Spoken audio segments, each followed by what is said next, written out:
America అధ్యక్షుడి మాట ఆయన సెక్యూరిటీ కూడా ఎందుకు వినదు?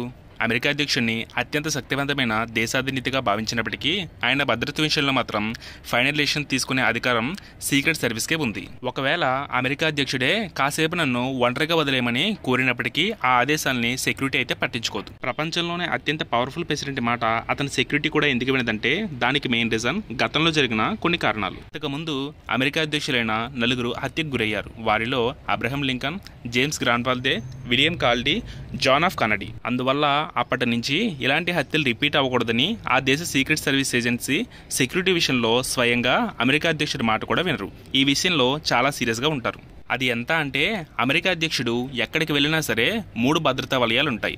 ఆయన స్టే చేసే ఏ ప్లేస్ అయినా సరే, ఏ హోటల్ అయినా సరే ప్రెసిడెంట్ తప్ప ఆ ఏరియాలో ఎవరికి కూడా అనుమతి ఉండదు. ఎమర్జెన్సీ పర్పస్ కోసం డాక్టర్స్, బ్లడ్ డోనర్స్ లాంటి ఎంతో మందిని ప్రీ ప్లాన్డ్గా రెడీగా ఉంచుతారు. ఈ సీక్రెట్ సర్వీస్ ఏజెన్సీలో దాదాపు 7,000 మంది పనిచేస్తారు.